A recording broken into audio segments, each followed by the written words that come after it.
अस्सलामुअलैकुम। अज असां ताकू दसेसु रोज़ा रखण नाल मिलण वाले फ़ायदे। रोज़ा रखण हर बालिग ते सेहतमंद बंदे ते फ़र्ज़ है।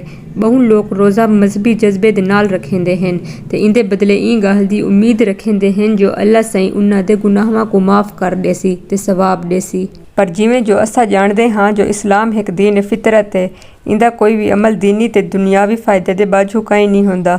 ई पर मजहबी फ़ायदे दे नाल नाल रोज़ा रखण दे बहुत सारे जिस्मानी फ़ायदे भी हन, जिन्हां विचों कुछ फौरी ते कुछ देर पा होंदे हन। रोज़ा रखण नाल वज़न घट थींदा है क्यों जो रोज़े नाल जिस्म विच फालतू तवनाई पघर वेंदी है, जिंदे नाल वज़न घट थींदा है। रोज़ा शुगर लेवल को कंट्रोल करण कीते बहुत फ़ायदेमंद है।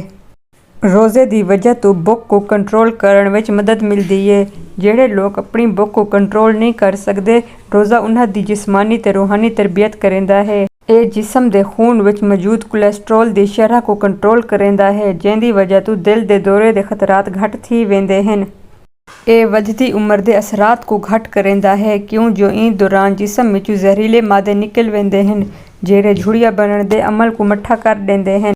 रोज़ा हाज़मे दे निज़ाम को भी चंगा बना देंदा है। जिस्म दे अंदर एक खास वेले ताईं खावण पीवण बंद थीवण दी वजह तो हाज़मे दे अमल विच पैदा थीवण आले मसलियां को हल करण दा वक्त ते मौका मिलदा है, जिंदी वजह तो वो सही थींदा है। जल्द उत्ते भी रोज़ा रखण नाल बहुत चंगे असरात मुरतब थींदे हन। दाग धब्बे दूर थींदे हन ते जल्द दी चमक दमक विच वधारा थींदा है। जे ताकू मेरी वीडियो चंगी लगी है तो एक लाइक करो, कमेंट देवो तो मेरे चैनल को सब्सक्राइब करो ताकि मेरे को पता लगे कि ताकू मेरी वीडियो किवें लगदियां पईयां। वल मिलदे हां एक नवी वीडियो नाल। तोड़ी अल्लाह हाफिज़।